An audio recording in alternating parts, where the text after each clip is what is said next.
Well, good morning, everyone. As David said, my name is Ruth Moffett. I think I know everybody in the room this morning. I don't know who's online, but I think I know every face that's in the room this morning. But I'm so excited to be able to share on this morning, enhancing fundraising, and then talking about donor relations. And this is something that United Way is deeply embedded in.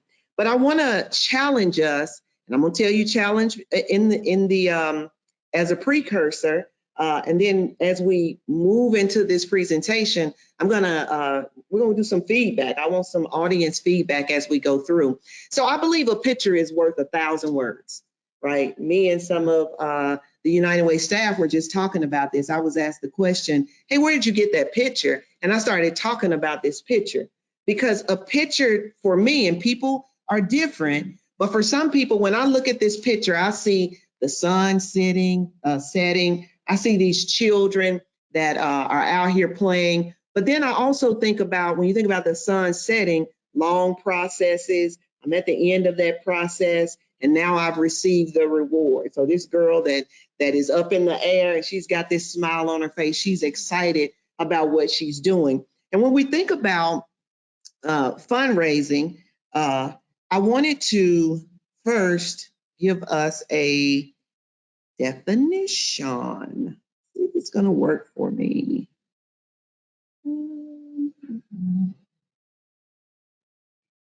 Okay, David. Tap the screen first, and then there we go. All right. So as much as I like pictures, I also like words. I like sometimes just single words. So I went to the dictionary and I wanted to think about enhancing. I wanted to dive down into that word. So that word, according to Oxford Languages, it means to improve or to give value to something.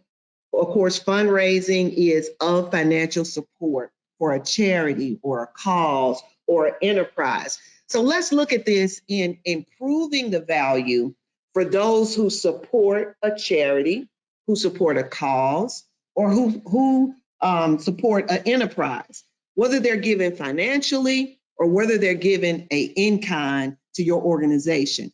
And notice I underline those words, value. That's a word that we're hearing over and over and over in the nonprofit sector.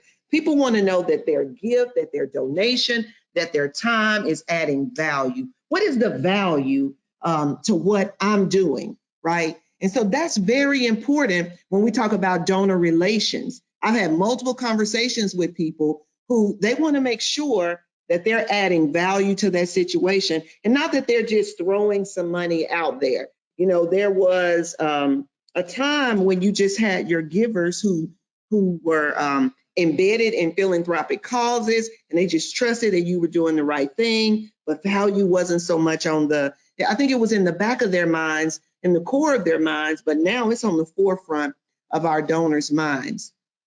Passion. Passion leads us to where our head has to guide us. What do you mean by that? So it's the passion for the work that led me to United Way.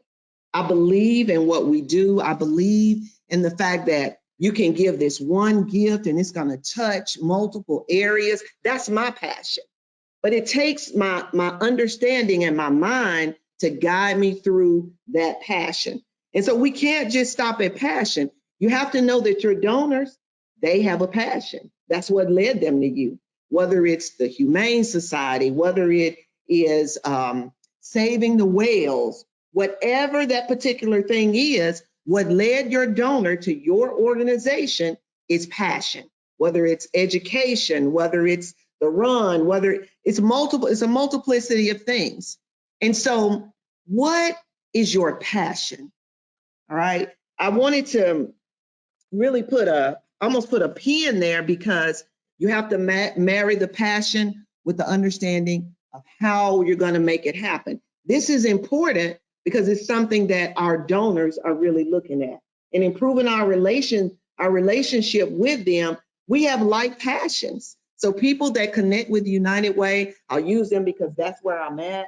But I know Darden is here. I know Job Corps is here. I know Liberty Learning is here. I know mental health is here. So the chamber. So passion. My passion is holistically being able to care for the community, right? And I saw United Way as a means to do that. But your passion is powerful. So here, again, a picture is worth 1,000 words. So here she is on this landscape and she's reading.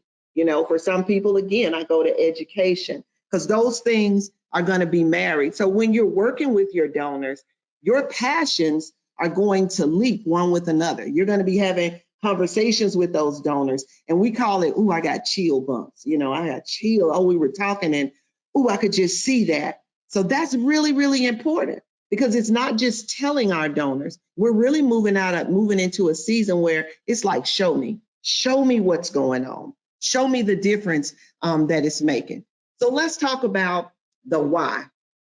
And again, I'm still talking about enhancing fundraising because fundraising almost has to be inverted. One of the things that we've done at United Way this year, and we've been very intentional with this, is allowing the why to speak for us. And I'll explain that a little bit more. But rather than approach a donor and say, will you give? We let them see the work. The work draws them. That's the passion. And then they see the outcomes and the results of what we're doing. And then they're moved to give. I liken it to when we go to church. So I go to church with my checkbook. I go to church with some cash. Whatever my means of giving will be for that Sunday. Why? Because I believe in what we're doing at the church that I serve. I believe that our church, like United Way, is serving the community. So I go with the expectation to support. I believe that if we invert the fundraising and let people see the why of what we're doing, they go with the expectation or they come with a desire to give. I'm looking for the day that people say, oh, yes, it's campaign. That's what we call it at United Way. They're ready to fill out their pledge cards because they see the impact in the community. So the why. Our mission at United Way is improving lives by mobilizing the caring power of the community. Basically looking at that unmet need area. Where is it at? Because when we demonstrate that we can wrap solutions around that, people will get behind that who have a passion for that particular area. Our vision statement says we see a safe community with strong families working together, successful children, moving towards becoming productive citizens, a community where the disabled are reaching their potential and senior citizens can maintain their independence. We recognize a community of diverse people with shared vision of caring for one another. What story do you want to tell? Is it a story about a strong family? Is that the story that we're telling? It's depending on the audience that we're in front of. Is it a story about children that are moving towards becoming productive citizens? Education. Is it a community where the disabled are reaching their potential? You have to know the story that you are trying to tell. And you have to focus in and cause the lens to cause that story to come to the forefront so that your giver, your donors see that. Very, very important. So let's talk about articulating this case for giving, right? So for my donors, I got to make sure I have a compelling case. And remember, I said a minute ago, what is your story? Because your case is going to drive, everything that you're doing. So you got to be able to tell your story thoroughly. And listen, anytime you're telling your story, there's going to be three things that's going to be present in the room. There's going to be people who believe according to ethos. What's the authority? What's the trusted source? What is it grounded in? An example of that, when I go to the doctor's office, almost just without even consciously thinking about it, I'm looking for their degree on the wall. Where'd they graduate from? Do I know the university that they graduated from?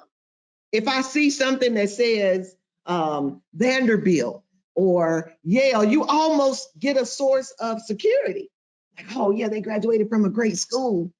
That doesn't mean that they grasp all the information any differently from somebody that went to another school. But that is the authority figure that you base that on. Whether I go to the doctor, the dentist, or wherever, I'm looking for your degree. I want to know that you graduated from some school that I'm familiar with, So then that's your ethos. Your logos is appealing to reason and logic. So being able to articulate your case in a logical manner so that it easily flows. Let me tell you, when we don't have logic behind it or reason, givers feel that. They sense that. They see that, and they pull back from that because they're looking for who is the authority figure on it and what is the reason and logic behind it. Why are we putting more money into education? Or why aren't we putting more money into education? It depends on where that donor sits. And you need to be able to articulate either one of those cases, why we are or why we aren't. And then pathos, appealing to the heart of the listener. Oftentimes, we put a heavy emphasis on pathos, but know that you always have logos in the room. Your logos is your numbers, people, too. I've had people say, I don't want to know the warm and fuzzy. I already know that. Tell me what it's doing. It is the screen before said the why. Tell me what it's doing. I already feel the warm and fuzzy. Tell me what it's doing. And so again, knowing your audience. I can't say that enough. You have to know who you're talking to when you're dealing with a donor. If I have a donor to reach out to me and say, hey, I want to talk to you about some things in homelessness. I'm gonna go and look at that donor. I got multiple tools that I can look at that donor. I can go to Facebook, I can go to Instagram, I can go to LinkedIn and I can see who their friends are, I can see what their interests are. So that I already kind of have a thought process. I don't know them yet, but I've kind of met them a little bit now. I'm not saying stalking, let me be careful with that. But I'm just saying you want to have a feel of who you are meeting with, and you want to know your subject really well. A well-written case will provide motivation. When you can put that case in, and sometimes it's a little bit more difficult to put it on paper than it is to say it, right? And so, but if you're going to get those grants, if you're going to get some open doors, sometimes you're sending an email and you don't want to send 5 paragraphs. I'm going to be honest, if I see 5 paragraphs, I'm already tired, right? Because I got about 35 emails I need to go through that I just got this morning. So I want to be able to state my case really quickly, right? I think about the Oreo. I always use that. I heard that some years ago, and I use it in different ways. But for me, I like chocolate. So I'm going to state my case. My center may be the fuzzy, and then I'm going to end with stating my case. It's going to be real quick and compact. So being able to put it in writing, how can I tell my story on paper? And can the reader understand my desired end goal? If I read your case and I'm clueless as to what you're talking about, you haven't articulated it very well on paper. Sometimes we think more is better. Remember I said those 5 paragraphs, but sometimes less can be extremely powerful. I've done grant review, and in grant review, I've read grants that they had just a few lines that really, really dived into or what they really wanted to do, but they did it in few words, and it was powerful. And I've read grants that had 3 paragraphs, and I was clueless as to what they wanted to do. And so sometimes less can be way more powerful. And then seeing the case is transformative. So this right here this third one can be your most powerful tool, because it is allowing your givers, it's allowing those that give, whether it's financially, whether it's their time, whether it's their intellect, their intelligence on the subject matter. This right here can be so, so powerful when you allow them to see it in action. When givers see the result, they are automatically moved to action. I'll give you an example of this. Our annual meeting this year, we had a gentleman from Keyshawn Williams from Boys and Girls Club. And he came and he talked about his journey. He talked about how the services made a difference. I saw grown men wiping tears away because they were moved. They were able to see the result. This is the result of my gift. It helped frame this young man who is now headed to college, who, by the way, so this was so powerful that the president of Gadsden State Community College stood up in the middle of annual meeting, and people thought that this was on that we had planned this. We were all surprised. She stood up and interrupted the meeting to say, I will give him a free ride to Gadsden State Community College. Keyshawn Williams is now set for a full ride at Gadsden State Community College. Another entity was so moved by his story that he provided all of his computer stuff. Because this young man has been going to Boys and Girls Club, doing his homework. This was the result of seeing the case. We put the case in front of everybody. Here's what your dollars are doing. Now, those are but a few things that I mentioned. You wouldn't believe the amount of calls and the amount of connections that we're now connected to, with people saying, hey, we want to take part in this. We want to be involved in this. We want to be involved in this education piece, because United Way funds in health, education, financial stability, and safety net, 4 core areas. So seeing it is transformative. It will immediately touch the heart of those that are in the room. This is the answer to the why. For every organization, whether you're in this room or whether you're listening, your why really drives you back to your passion. This is why we do it. Keyshawn Williams is why we do it, so that children can be productive. They can grow up, they can be productive, they have the opportunity to go to college and go further into their lives and be successful and be able to give back to the community. It's always important to ask the why. I challenge us at United Way. This is how we start some staff meetings. We have a United Way, so what? What does that mean? What does it mean that we have a United? What does it mean that we have a chamber? What are we doing in the community? Are we aligned with our vision and with our mission? And when we are, it brings the donor and helps foster those relationships. Okay, so let's talk about how do we cultivate even more, the do's of cultivation for donor relations. Because it's not enough just to get a donor, but how do I keep that donor, right? Propriety, the ability and the willingness to meet the donor's external expectations. You don't want to oversell what you have the capacity to do, and you don't want to undersell what you have the capacity to do. But donors connect with us because we're meeting their expectation. And when we no longer meet their expectation, donors go. They go to where their expectation can be met. They're going to give where their expectation can be met. How many people eat at Chick-fil-A? Oh, just about everybody in the room. Why do you keep going to Chick-fil-A? When you go out of town, are you moved to stop at a Chick-fil-A if you need to get something to eat? Absolutely. Why? Because you know the experience and the food will be the same. Whether you're in Gadsden, whether you're in Chicago, whether you're in Minneapolis, Chick-fil-A has set a standard that they operate by. And so they meet my expectation. And because they meet my expectation, I don't have to be in Gadsden to eat it. If I'm traveling, I'll look for Chick-fil-A because they are a trusted entity. You hear that word, a trusted entity for what we're looking for. Number 2, competence. So the perception that your organization has the capability and experience to help them achieve their philanthropic goals. They are connecting to us because they want to achieve their philanthropic goals. If I have a huge passion for the Humane Society, I'm going to connect with them, but I want them to meet my expectations and allow me to be able to achieve my goals as it relates to the safety and security of animals. So they believe that you have the competence in that area. The commonality, we have something in common.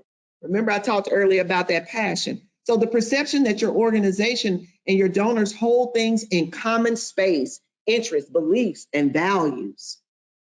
Not overselling, not underselling. We have something in common here. We both care passionately about this. But remember, I can have the passion, but I got to marry it with the ability to move it forward. It doesn't stop at passion. I got to be able to get to the end result. Number 4, communication.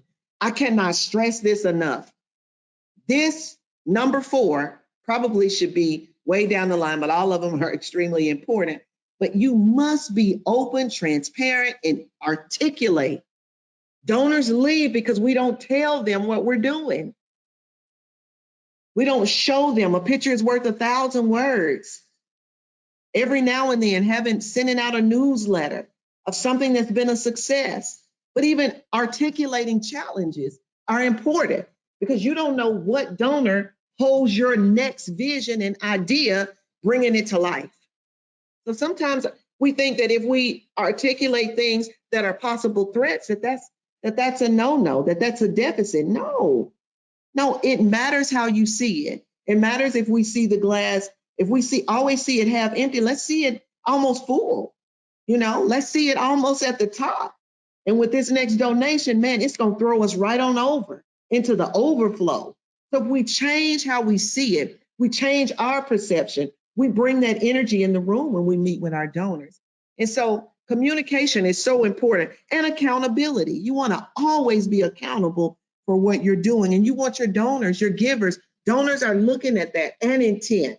Being open about the declaration of your organization's interest in the donor success and well-being. I want the people that give to United Way, I want it to be a success. You wouldn't believe when I first started last year, one of the things that I did was held meetings with people who said they wouldn't give to United Way. And it wasn't because I was going to try to force their arm into giving. I wanted to know, where did we miss their expectation? What did we miss here? Did we miss communicating well with you? How did we get disconnected? What happened to what we had in common? It was something that drew you to us. What drove you away? So being able to communicate and have difficult conversations and not go in there and feel like, well, I just can't believe that they're not giving. No, you need to believe that something happened that caused them to stop. And so I spent a great deal of time holding these conversations. As a matter of fact, several of those conversations were very powerful, but I'm going to speak of one in particular. Now, not only does that individual give, but is a substantial giver in education, because they had a heart for some particular things, and we were able to make some of those things happen. They needed to happen. Remember, let's go back to our mission. Let's go back to our vision, right? Rallying around a common goal, looking at an unmet need. This individual saw a need that went unmet in our community for 10 years. And so we just connected, commonality. We communicated. We didn't do it so that we could get the donation. We did it because our vision and our mission says we do it. So if you invert fundraising to, this is what my mission says that I do, the donors will come, and it will massage the relationship. It will cause the relationship to thrive. All right. So here's some things that you want to make sure that you do. Introduce yourself to the prospective donors.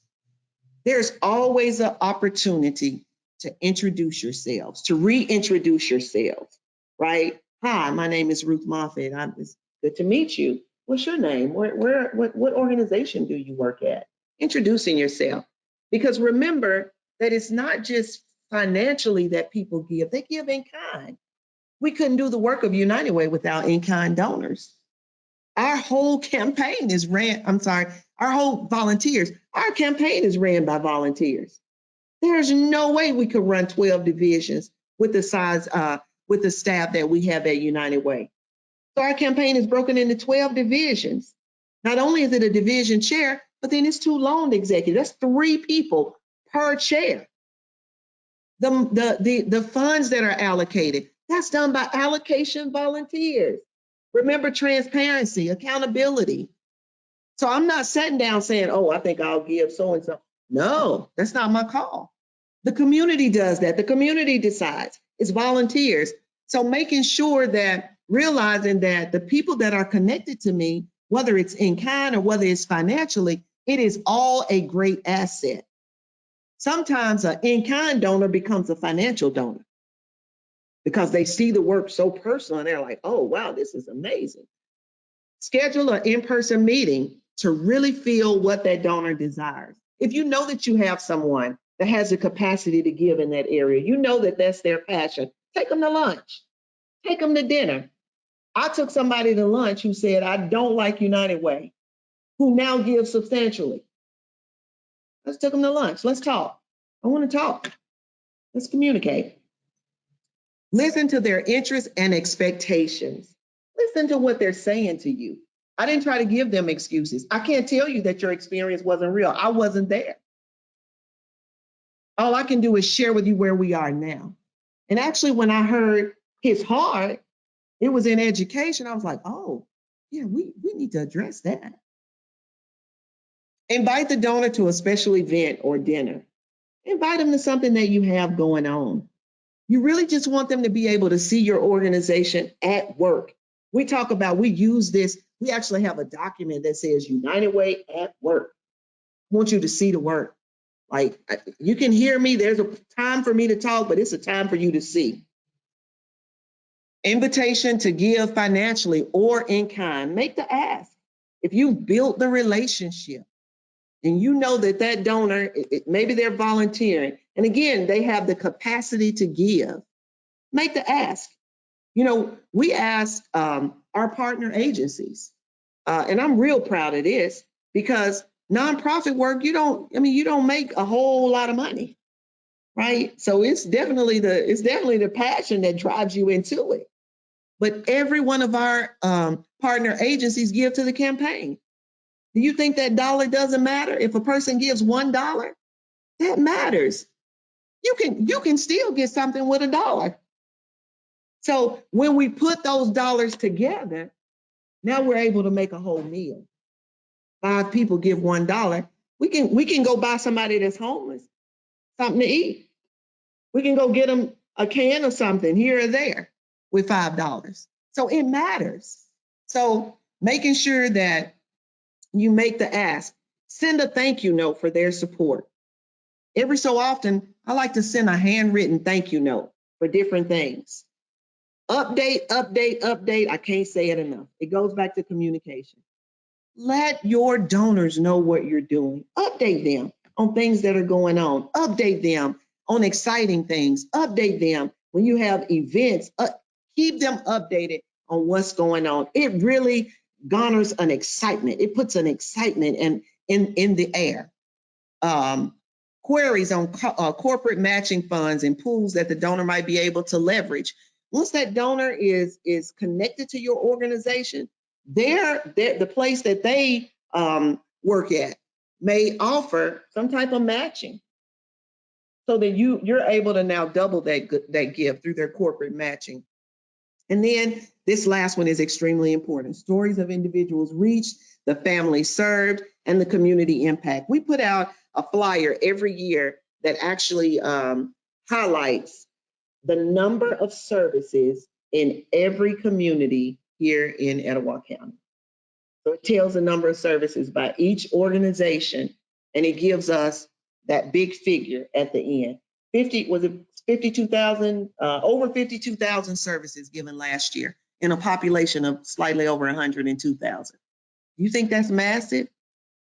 52,000, over 52,000, close to 53,000 touches in the community with services. That is powerful. Those numbers are speaking. They're telling a story. Facts about donors. They believe in the mission.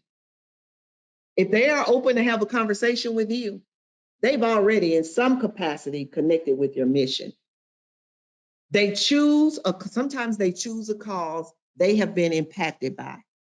We now have some people that speak for campaign that rose to the top or that stood out because they started talking about how they, when they were younger, experienced some of these things. For example, we have a person who went to Etowah Baptist Missions and said, I feel like I've been here before. And after talking with her mother said, yeah, we had some hard times when you all were coming up, and they helped pay our utility bill. And they provided some Christmas items for you. And this person was like, wow, now I have the ability to give back, not only to this organization, to other organizations. This person is now goes to campaign rallies and tells her personal story. So they choose it because sometimes they've been impacted by it. And then they want to make a difference in the world. When you start getting to my age, legacy it just runs to the front and center. Because my thoughts these days, when I was in my 20s, I thought I got time. I hit 50, I'm like, oh, I better hurry up and get it done. Now I'm going to live to be 102. It's going to be a real good 102. I'm going to be playing marbles with my grandchildren. I'm going to be doing all that good stuff. But I got to leave a legacy so that when I'm gone, right, it's still replicating itself. I'm going to leave my mark in the sand before I leave here. But I'm not going to leave till I'm 102, just so you know. Okay. All right. So as we prepare to wrap it up, let's revisit. Understand your brand and your audience and speak in your authentic voice. You'll never, it's okay to get quotes. I use quotes. I love quotes. I love pictures. I love words. But my authentic voice is the most powerful voice. What's from the heart reaches the heart really quick. That's why when Keyshawn got ready to speak for annual meeting, I said, don't have a speech. Tell them what you've been through. Tell them the steps you've walked through. Speak in your authentic voice. So prepare and articulate. Think about how you want to bring your message across to your donors. Why does this matter to them? It matters because they have a passion in that area.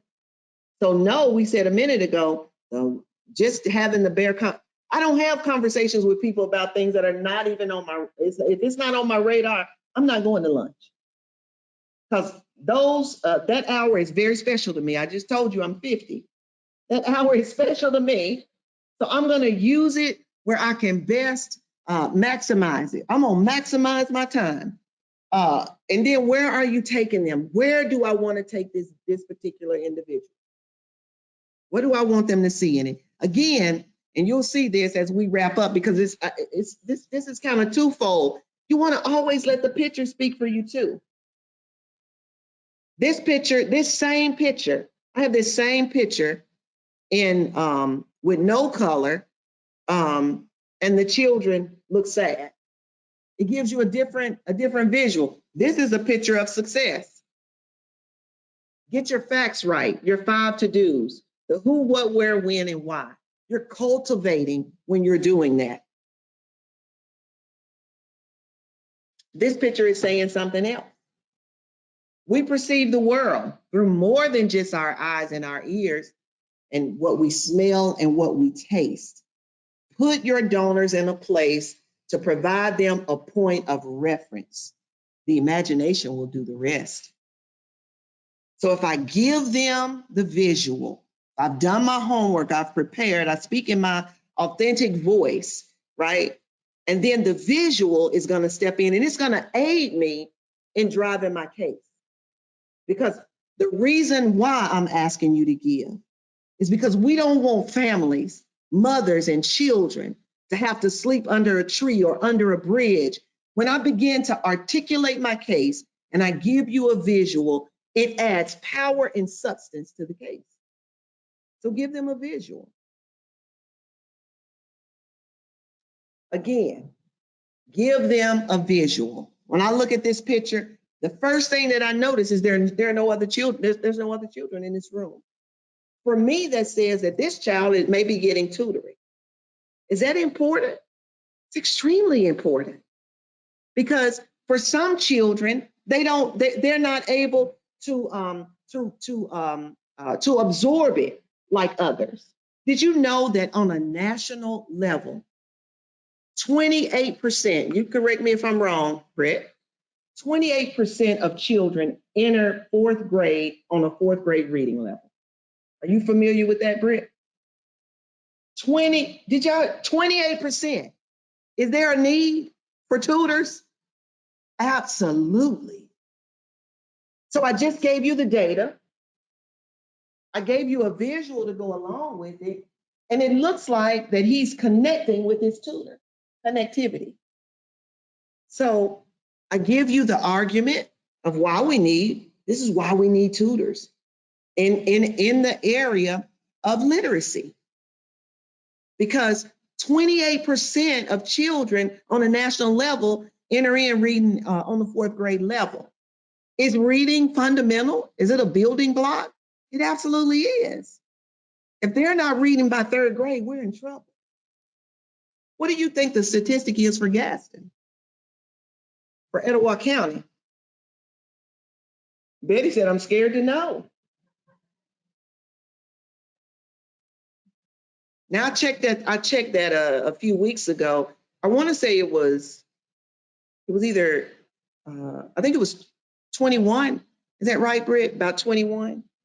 I remember it's a little better than the state average, but the state average is not good. Mm-hmm. So then I go back to who is the authority. So do you want a doctor that can't read? Well, do you want a nurse that the doctor said 5 cc's and she thought it said something else? And absolutely not. Because I'm going to live to be 102. I don't know what your number is, but I can't get there if they can't read. So it's very important. Have your picture, your visual to be able, if I want to talk to somebody about homelessness, I'm gonna be very strategic about where we're going, what time of day we're going, because I want them to have a vision. When we walk out and they see homeless people sitting on the bench, we're drawn to action if that's your heart, if that's your passion.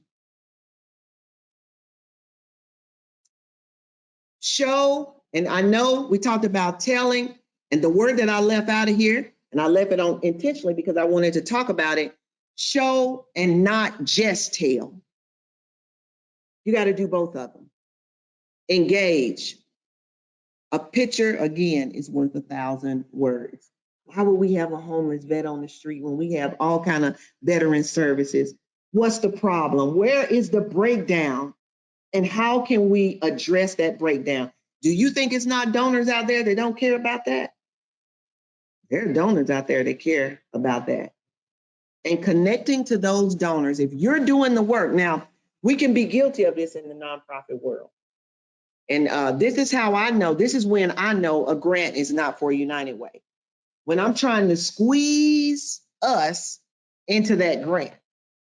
Because if I'm applying for something that is the work that we're already doing, it's easier for me to articulate the case. It's almost like trying to squeeze a size 10 foot into a size 8 shoe. It doesn't work. And you end up saying a lot of words that are empty. It's not your authentic voice. You've gone and you've Googled and you've pulled somebody else's voice. And now you can't even talk about your case because it's really not yours. So use your authentic voice and the donors will come for what you're doing. Know the end at the beginning. When we started engaging education and started trying to collaborate with the school systems to bring some assistance in the area of literacy, we did it because we looked at the statistics that said only 21% of our children are entering into the 4th grade able to read. So the end goal is that we have the capacity and the ability to test and to know that we're having true impact, true outcomes. And guess what? People flock to that. Donors flock in education, they flock to that. So I already know my end goal. I'm not trying to figure it out. I already know what I'm reaching for. I just have to back up and walk those steps out so that I get there. What was the outcome for those that were served? Lead the donor to the so what of your work. So what guides me? You can have a United Way all day long, but if it's not productive, if it's not active, if it's not addressing unmet needs, so what? You're off your vision. It's like having a dentist, but they're not doing dentistry. So what? They're sitting there. They don't pull teeth, they don't do fillings, they don't do cleanings. It's of no use. It's just there. So lead your donor to the so what of your work. And you lead them there by being able to tell your story, by being able to articulate it well in your authentic voice, You lead them there by being able to put it on paper. We have all different types of marketing that we utilize, and we're targeting a particular audience. The messaging for the doctors may be different than the messaging for the business person. It is determined by what that particular organization is going to bring to it. But always the so what. The so what leads it. If the so what leads it, the funding will come. Trust me, we've watched it happen time and time again. We've had funders reach out to us. We've had people reach out to us and say, I want to connect with that, because they saw the visual, they heard it, and they said, okay, this is my passion. So I'm going to connect with you for that. Inspire. Let me go back. Make sure I didn't. Yeah. Lead. That was a key word that I wanted to have there. Inspire. So feel someone. Here's the definition according to Oxford Language. It means to feel someone with the urge or ability to do something, especially to do something creative. I love that word, creative. What does this community need? And how can we inspire others who have that same passion that we all, when we join together, oh my goodness, it is phenomenal. And I know when I say, we always say this, and I always try to put this little pin here, because we always say united. There's no problem that we cannot solve. And it sounds so because we say it and it's, it's like one of those taglines, but it's true. Together we can, if we're at the end of an event and we have the stuff that we need to take down and put away to get back to the office, do you think that we can do it better with one person or two, or can we do it better with 10? We got 10 people, we can take it down like that at the snap of a finger, get it loaded. We're back at the office. But if it's one person, it becomes strenuous. And so inspire someone so that they have the urge, man, I want to get on board with what they're doing. They're doing some amazing work. Like, it's just giving me energy. So inspire them. And when you inspire them, they're going to be inspired to give too. Action. The fact, and this is by Oxford Language, the fact or process of doing something, typically to achieve an aim. Last year, we had over 650 Day of Action volunteers. Day of Action has been around for 25 years, and it has not reached its peak, nor has it lost its momentum. You know why? Because people see that they're doing something. They're making a difference. They're helping organizations, schools, nonprofits who can't afford to have somebody do that.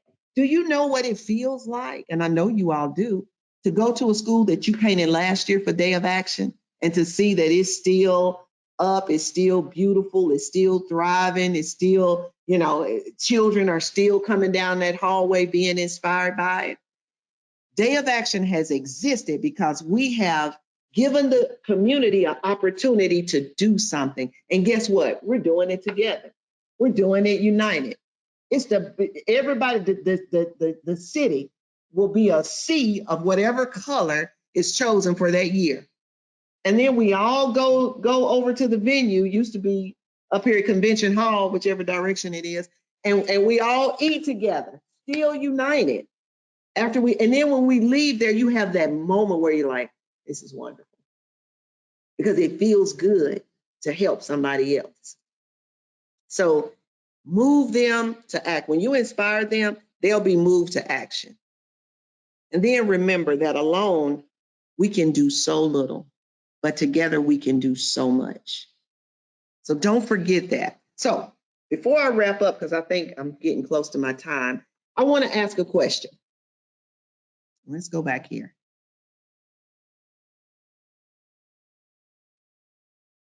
What does this appeal to on the logic? Is it ethos? Is it logos? Is it pathos? Who said that? It's pathos. So it really appeals to your emotions. It gets your heart. It makes you want to move to action. What about this?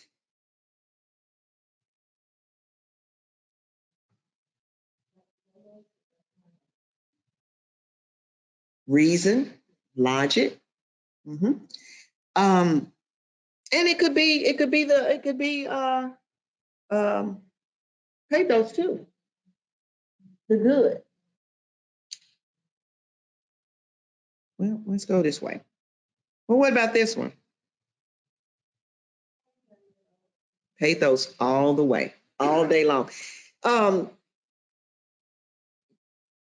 we worked with, when I was in 211, I was a 211 program director, and two cases. My first case of someone needing help in a situation like this, um, I had to fight back tears because I had a mother who had been in domestic violence, who fled with her children, who was now being evicted. She was on the phone in a panic, like screaming and crying. And I asked myself, am I going to be able to do this? And then I remembered this is the why.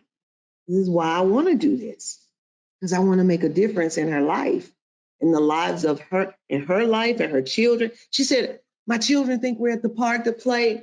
They don't know we don't have a place we don't have a home to go to. You think that moved me to action? You think I didn't use that story to inspire others who cared about people who were involved in domestic violence? So pathos. So what would you say? And then I'll wrap it up, David. I know my time will be up unless someone has questions. What would you say that picture would what could that picture be? It can be all of the above. Absolutely. Ethos is that entity in the community that the people have trust in. Every organization that's represented, even those that are not represented, people in our community know about our organizations or have heard of our organizations. Our donors believe that we are the trusted, authoritative entity that can bring insight and bring solution. So as I close, those are some things that you want to always keep in your mind. They've heard of you, which is why they called you, which is why they agreed to go to lunch with you. Now, if somebody doesn't agree to go to lunch with you, it might not mean that they're not interested. Maybe they just don't have that date on their calendar, or maybe when we're in campaign, I don't do a whole lot of lunches because we're just inundated at that time, and we are really just laser focused on getting through the campaign. So I don't do a whole lot of going to lunch, because again, maximizing our time and knowing the seasons when we need to do that. But if I need to, I can. But I try to make my schedule pretty lean, because things, if a company calls and say, hey, can you do a rally at 3:00? Yep, sure can. Because at the moment that they want you, here we come. Somebody's coming. We're on our way. So it can very well, knowing and understanding that your donors see you as that authority figure. Don't let them down. Do your research. Bring your visual, bring your authentic voice. And when you're writing it for a grant, or when you're writing them for consideration for something, we write people for consideration for a campaign sponsorship. I want to make it short, but I want to hit everyone. I want to hit ethos. I want to hit pathos. I want to hit logos, because the reader could be all three or could only be one. So you want to remember that. Are there any questions for me?